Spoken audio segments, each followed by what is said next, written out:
akoma dhe më tepër pakënaqësinë qytetare ndaj këtij regjimi, i cili nuk po kanalizoi dhe nuk po dilte në sipërfaqe, sepse protestat e vetme që po organizoheshin, për fat keq po organizoheshin vetëm nga partitë politike. Prandaj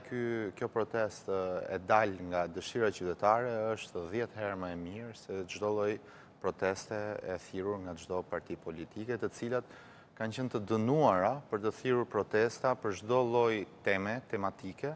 sepse reagimi qytetar ka qenë shumë i vogël ose ndoshta nuk ekzistonte më parë. Kështu shpresojmë që nga tani e tutje ne të futemi në epokën e protestave qytetare, të cilat do thriten nga qytetarët, do bëhen nga qytetarët dhe do kenë tematika të problemeve ditore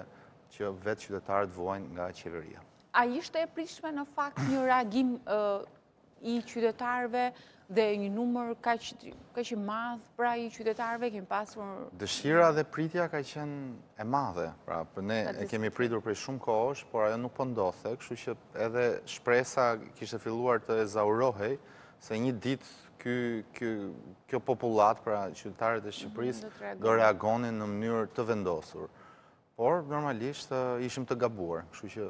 prandaj jemi shumë të lumtur që kjo protestë po ndodh, që kjo protestë po zjat, dhe që kjo protestë do zjasë akoma më shumë. Pa çka parullave të cilat janë hedhur në atë protestë dhe mund të ndikojnë edhe tek opozita, pra si parulla opozita jemi ne, apo Berisha në burg e tjerë, kjo ne nuk na komplekson dhe nuk